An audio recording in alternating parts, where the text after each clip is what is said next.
ബഹുമാനപ്പെട്ട അധ്യക്ഷരെ, ഉസ്താദുമാരെ, രക്ഷിതാക്കളെ, കൂട്ടുകാരെ, മാതാപിതാക്കളെ, അസ്സലാമു അലൈക്കും.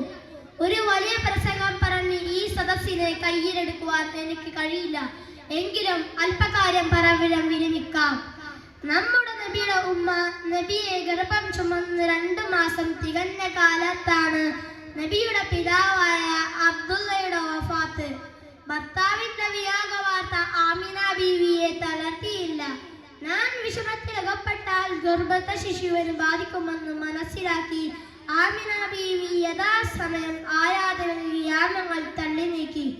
ഒരു ദിവസം ഒരു അശരീരി അന്തരീക്ഷത്തിൽ നിന്ന് ആമിന ബീവിയുടെ കർണപുടങ്ങളിൽ അലയടിച്ചു.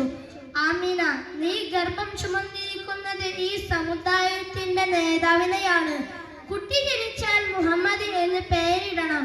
പിന്നീട് ഒരു പ്രകാശം സദാസമയം അവരെ വലയം ചെയ്തതായി കാണുകയുണ്ടായി. നമ്മുടെ നബിയുടെ മാതാവ് പ്രസവിച്ച സമയം ചേലാകർമ്മം നിർവഹിച്ചതായി കാണുകയുണ്ടായി. ഇതിന്റെ പിന്നിൽ പ്രവർത്തിച്ചത് പ്രവഞ്ചകനല്ലാതെ മറ്റാരുമല്ല. 6 വർഷക്കാലം ആമിന ബീവിയുടെയും ഹലീമ ബീവിയുടെയും ലാളനയിൽ വളർന്ന നബി തന്റെ 6ാമത്തെ വയസ്സിൽ മാതാവിന്റെ വിയോഗത്തിന് സാക്ഷിയായി. തീർത്തും അനാഥനായ വളർന്ന നബി ലോക നേതാവായി മാറി. അതെ, ആ നബിയുടെ ജന്മദിനമാണ് ഇന്നിവിടെ നടക്കുന്നത് എന്ന് പറഞ്ഞുകൊണ്ട് എന്റെ ഈ വലിയ പ്രസംഗം ഞാൻ നിർത്തുന്നു. അസ്സലാമു അലൈക്കും വറഹ്മത്തുള്ളാഹി വബറകാതുഹു. ഉസ്താദുമാരെ, രക്ഷിതാക്കളെ, പ്രിയ കൂട്ടുകാരെ, അസ്സലാമു അലൈക്കും വറഹ്മത്തുള്ളാഹി വബറകാതുഹു. ലോകത്തിന്റെ നേതാവ് അന്തപ്രധാൻ മുഹമ്മദ് മുസ്തഫ സല്ലല്ലാഹു അലൈഹി തങ്ങളുടെ മഹത്തായ ജന്മദിനം ലോകമാകെ ആഘോഷിക്കുന്നല്ലോ.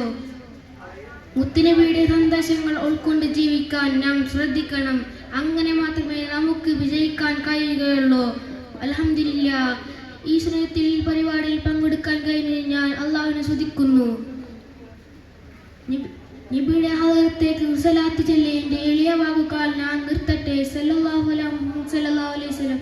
അല്ലാഹുമ്മ സ്വല്ലി അലാ മുഹമ്മദ് യാ റബ്ബി സ്വല്ലി അലൈഹി വസല്ലം. അസ്സലാമു അലൈക്കും വറഹ്മത്തുള്ളാഹി വബറകാതുഹു. ഉസ്താദുമാരെ, സ്നേഹം നിറഞ്ഞ രക്ഷിതാക്കളെ, പ്രിയപ്പെട്ട കൂട്ടുകാരെ, അസ്സലാമു അലൈക്കും.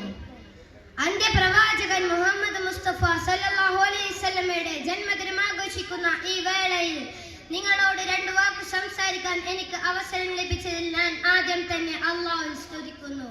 അൽഹംദുലില്ലാഹ്. മുത്തുനബി സല്ലല്ലാഹു അലൈഹി വസല്ലമ തങ്ങൾ ധാരാളം മൂല്യങ്ങൾ നമുക്ക് പഠിപ്പിച്ചു തന്നു. അതിലേറ്റവും പ്രധാനപ്പെട്ട ഒന്ന് ഞാൻ നിങ്ങളുമായി പങ്കുവെക്കാം. മുത്തുനബി സല്ലല്ലാഹു അലൈഹി വസല്ലമ തങ്ങൾ ഒരിക്കൽ പറയുകയുണ്ടായി, ഏത് പ്രതിസന്ധി ഘട്ടം വന്നാലും സത്യം മാത്രമേ പറയാൻ പാടുള്ളൂ. അത് വെറുതെ പറയുക മാത്രമല്ല, ജീവിതത്തിലൂടെ കാണിച്ചു തരികയും ചെയ്തു. അതുകൊണ്ട് തന്നെയാണ് മുത്തുനബി സല്ലല്ലാഹു അലൈഹി വസല്ലമയെ ശത്രുക്കൾ പോലും അൽ അമീൻ എന്ന് വിളിച്ചത്. ഒരിക്കൽ ഒരു അഹ്റാബി മുത്തുനബി സല്ലല്ലാഹു അലൈഹി വസല്ലമയുടെ അടുത്ത് വന്നുകൊണ്ട് പറഞ്ഞു, നബിയെ, എനിക്ക് എല്ലാ തെറ്റുകളിൽ നിന്നും ഒരേ സമയം മാറി നിൽക്കാൻ കഴിയില്ല. പ്രവാചകരെ, ഏതെങ്കിലും ഒരു തെറ്റിൽ നിന്നും മാത്രമേ എനിക്ക് മാറി നിൽക്കാൻ കഴിയൂ നബിയെ. ഇതേ സമയം നമ്മുടെ മുത്തുനബി സല്ലല്ലാഹു അലൈഹി വസല്ലമ തങ്ങൾ ആ അഹ്റാബിയോട് പറഞ്ഞു, നിങ്ങൾ ജീവിതത്തിൽ ഒരിക്കലും കള്ളം പറയരുത്. ആ ഒരു തെറ്റിൽ നിന്നും നിങ്ങൾ മാറി നിൽക്കണം. ഇത് കേട്ട് ആ അഹ്റാബിക്ക് സന്തോഷമായി. കള്ളം പറയാതിരുന്നാൽ മതിയല്ലോ, ബാക്കിയുള്ള തെറ്റുകളെല്ലാം ചെയ്യാമല്ലോ എന്ന് കരുതിയ അദ്ദേഹം അങ്ങനെ അടുത്ത ദിവസം മോഷ്ടിക്കണമെന്ന ചിന്തയോടെ ഒരു വീട്ടിലേക്ക് പോവുകയായിരുന്നു. അപ്പോഴാണ് മുത്തുനബി സല്ലല്ലാഹു അലൈഹി വസല്ലമയുമായുള്ള കരാർ അദ്ദേഹം ഓർത്തത്. അടുത്ത ദിവസം മുത്തുനബി സല്ലല്ലാഹു അലൈഹി വസല്ലമ തങ്ങൾ മോഷ്ടിച്ചിരുന്നോ എന്ന് ചോദിച്ചാൽ ഇല്ല എന്ന് പറയാൻ പറ്റില്ലല്ലോ. അതുകൊണ്ട് അദ്ദേഹം മോഷണ ശ്രമത്തിൽ നിന്നും പിന്മാറി. ഇങ്ങനെ ഓരോ തെറ്റുകൾ ചെയ്യുമ്പോൾ മുത്തുനബി സല്ലല്ലാഹു അലൈഹി വസല്ലമയുമായുള്ള കരാർ ഓർമ്മ വരികയും എല്ലാ തെറ്റുകളിൽ നിന്നും പിന്മാറി സാലിഹായ മനുഷ്യനായി ജീവിക്കുകയും ചെയ്തു. ഇങ്ങനെയാണ് പ്രവാചകൻ അവിടുത്തെ അനുയായികളെയും ഉപദേശിച്ച് സന്മാർഗത്തിലൂടെ നയിച്ചിരുന്നത്. നാം എല്ലാവരും പ്രവാചകചര്യ പിൻപറ്റി ജീവിക്കാൻ ശ്രമിക്കണമെന്ന് പറഞ്ഞുകൊണ്ട് ഞാൻ എന്റെ ഒരു കൊച്ചു പ്രസംഗം ഇവിടെ അവസാനിപ്പിക്കുന്നു. അസ്സലാമു അലൈക്കും വറഹ്മത്തുള്ളാഹി വബറകാതുഹു. വലൈക്കും വറഹ്മത്തുള്ളാഹി വബറകാതുഹു. അൽഹംദുലില്ലാഹ്, അസ്സലാത്തു വസ്സലാമു അലാ അഷ്റഫി റസൂലില്ലാഹ് വഅലാ ആലിഹി വസഹ്ബിഹി ഏറ്റവും ബഹുമാനാദരവുകൾ നിറഞ്ഞ ഉസ്താദുമാരെ, രക്ഷിതാക്കളെ, പ്രിയപ്പെട്ട നാട്ടുകാരെ, സ്നേഹം നിറഞ്ഞ സുഹൃത്തുക്കളെ, തിരുനബി സല്ലല്ലാഹു അലൈഹി വസല്ലം തങ്ങളുടെ ജന്മം കൊണ്ട് അനുഗ്രഹീതവും മഹത്വമാക്കപ്പെട്ട ഈ സുദിനത്തിൽ നിങ്ങൾക്ക് മുമ്പിൽ രണ്ടു വാക്ക് സംസാരിക്കുവാൻ എനിക്ക് വലിയ ഞാൻ ആദ്യമായി സ്തുതിക്കട്ടെ. അൽഹംദുലില്ലാഹ്, ഈ പുണ്യമാക്കപ്പെട്ട ദിനത്തിൽ എത്ര തന്നെ പറഞ്ഞാലും മതിവരാത്ത മുത്ത് റസൂൽ സല്ലല്ലാഹു അലൈഹി വസല്ലമയുടെ മദഹുകളിൽ നിന്നും ചില കാര്യങ്ങൾ പറയാൻ ഞാൻ ആഗ്രഹിക്കുകയാണ്. നാഥൻ തൗഫീഖ് നൽകുമാറാകട്ടെ. ആമീൻ. സൂര്യനും ചന്ദ്രനും അടക്കം കോടാനുകൂടി നക്ഷത്രങ്ങളും ഗ്രഹങ്ങളും വെട്ടിത്തിളങ്ങുന്ന അത്ഭുതകരമായ ലോകത്തിനെ സൃഷ്ടിക്കുമാറാണ് അഷ്റഫുൽ ഖൽഖ് ത്വാഹ റസൂലുള്ളാഹി സ്വല്ലല്ലാഹു അലൈഹി വസല്ലം തങ്ങൾ.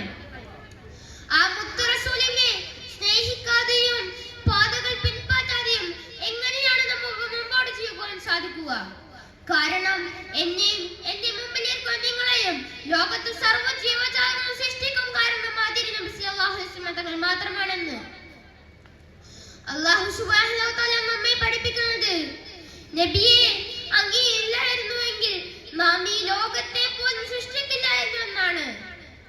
സഹോദരങ്ങളെ, അവസാന ലോകത്തോട് വിട പറയുന്ന സമയത്ത് ഉമ്മത്തി ഉമ്മത്തി എന്ന് മന്ത്രിച്ച ആ മുത്ത് റസൂലിനെ അതിരറ്റ് സ്നേഹിക്കൽ നാം ഓരോരുത്തരുടെയും ബാധ്യതയാണ്. മഹ്ശറ വൻസബിൽ കത്തി ജ്വലിക്കുന്ന സൂര്യന് മുന്നിൽ വിയർപ്പിൽ മുങ്ങി കുളിക്കുന്ന മനുഷ്യർ ആദം നബി മുതൽ സർവ്വ നബിമാരെ സന്നിഹിച്ചുകൊണ്ടുണ്ട്. രക്ഷ ആവശ്യപ്പെടുമ്പോൾ അവർക്ക് രക്ഷയാണ് എത്തുന്നത് തിരുനബി സല്ലല്ലാഹു അലൈഹി വസല്ലം തങ്ങൾ മാത്രമാണെന്ന് സത്യം നമ്മെ കൂടുതൽ ആവേശഭരിതരാക്കുന്നു. സഹോദരങ്ങളെ, അറേബ്യയുടെ മണൽപ്പരപ്പിൽ കത്തുന്ന സൂര്യന്റെ ചൂടിൽ ഖുറൈശികളുടെ ഭീഷണികൾക്ക് മധ്യേ അല്ലാഹുവിനെ സർവ്വം സമർപ്പിച്ച് തിരുനബിയോട് സ്നേഹിക്കാൻ അർഹനായ ആരാണ് ഈ ലോകത്തുള്ളത്? തിരുനബിയോട് സഹബിമാർക്കുണ്ടായിരുന്ന സ്നേഹത്തിന് അതിരില്ലായിരുന്നു. തിരുനബി സല്ലല്ലാഹു അലൈഹി വസല്ലം എന്തു പറഞ്ഞാലും രണ്ടാമതൊന്നും ആലോചിക്കാതെ പ്രവർത്തിക്കുന്നതായിരുന്നു അവരുടെ ശൈലി. തിരുനബി സല്ലല്ലാഹു അലൈഹി വസല്ലം തങ്ങളുടെ സ്നേഹത്തിന് മുന്നിൽ അവരുടെ ശരീരം കഷ്ണം കഷ്ണമായി മുറിക്കപ്പെട്ടാലും അവർക്ക് പ്രശ്നമില്ലായിരുന്നു.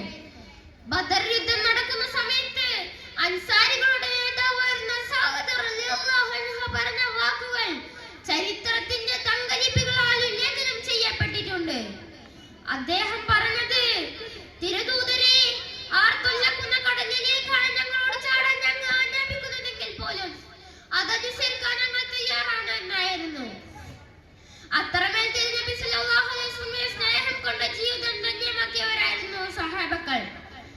ലോകഗുരു മുഹമ്മദ് മുസ്തഫ സല്ലല്ലാഹു അലൈഹി വസല്ലം തങ്ങൾ ലോകത്തോട് വിട പറയുന്ന സമയത്ത് സഹാബികൾ അനുഭവിച്ച ദുഃഖം ലോകം കണ്ടതിലേറ്റവും വേദനാജനകമായിരുന്നു. ഉമർ റളിയല്ലാഹു അൻഹു വികാരാധീനനായി വാളെടുത്തു. ഉസ്മാൻ റളിയല്ലാഹു അൻഹു എഴുന്നേൽക്കാൻ കഴിയാതെ ഇരുന്നുപോയി. തിരുനബി സല്ലല്ലാഹു അലൈഹി വസല്ലമയെ കാണാൻ കഴിയുന്നില്ലെങ്കിൽ ആ കണ്ണനക്ക് വേണ്ടെന്ന് പറഞ്ഞ് ചിലർ അത് കുത്തിപ്പൊട്ടിച്ചു.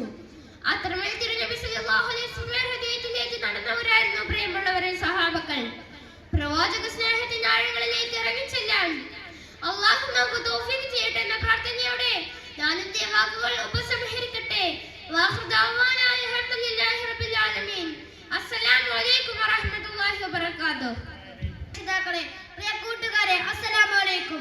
ഞാൻ ഇന്ന് നിങ്ങളുടെ മുമ്പിൽ നിൽക്കുന്നത് ഹബീബായ റസൂലുള്ളാഹി സ്വല്ലല്ലാഹു അലൈഹി വസല്ലമയുടെ വിയോഗത്തെ സംബന്ധിച്ച് ഏതാനും വാക്കുകൾ പറയുന്നതാണ്. നമ്മുടെ ഹബീബായ റസൂലുള്ളാഹി സ്വല്ലല്ലാഹു അലൈഹി വസല്ലം 63-ാമത്തെ വയസ്സിലാണ് ഈ ലോകത്തോട് വിട പറഞ്ഞത്. ആ സംഭവമായ തിരശ്ശീല വീഴുമ്പോൾ പ്രവാചക പരമ്പര അവസാനിച്ചു. 11 സഫർ മാസം നബി സല്ലല്ലാഹു അലൈഹി വസല്ലം രോഗം പിടിപെട്ടു. ആ രോഗം കഠിനമായപ്പോൾ നബി സല്ലല്ലാഹു അലൈഹി വസല്ലം ആയിഷ ബീവി റളിയല്ലാഹു വീട്ടിൽ താമസിച്ചു. അവിടുന്ന് പള്ളിയിൽ പോയി നിസ്കാരത്തിന് നേതൃത്വം കൊടുക്കാനാകാതെ വന്നപ്പോൾ നബി സല്ലല്ലാഹു അലൈഹി വസല്ലം അബൂബക്കർ സിദ്ദീഖിനെ പകരക്കാരനായി നിയമിച്ചു. സഹാബാക്കൾക്ക് നബി സല്ലല്ലാഹു അലൈഹി വസല്ലം ഇല്ലാത്ത ഒരു ജമാഅത്ത് നിസ്കാരം ചിന്തിക്കാൻ പോലും കഴിഞ്ഞിരുന്നില്ല. ഒരു ദിവസം സഹാബാക്കളുടെ സങ്കടം കണ്ടപ്പോൾ നബി സല്ലല്ലാഹു അലൈഹി വസല്ലം രണ്ടുപേരുടെ ചുമലിൽ കൈവച്ച് പള്ളിയിലേക്ക് വന്നു. നാസ്തിക പ്രഭാഷണത്തിൽ പറഞ്ഞു, ഞാൻ ദരിദ്രനായി, ഞാൻ മുമ്പേ പോകും, നിങ്ങൾ എന്നെ പിന്നാലെ വരും. നിങ്ങളുടെ വാഗ്ദാനമാണ് എന്റെ ഹൗദാണ്. നാളെ ആർക്കെങ്കിലും എന്നെ സമീപിക്കുന്ന ആഗ്രഹമുണ്ടെങ്കിൽ അവന്റെ കയ്യോ നാവോ അനാവശ്യ കാര്യങ്ങളൊക്കെ പോകട്ടെ മുന്നറിയിപ്പ് നൽകി. ഹിജ്റ 11-ാം മാസം റബീഉൽ അവ്വൽ 12 തിങ്കളാഴ്ച നബി സല്ലല്ലാഹു അലൈഹി വസല്ലം ഈ ലോകത്തോട് വിട പറയുന്നത്.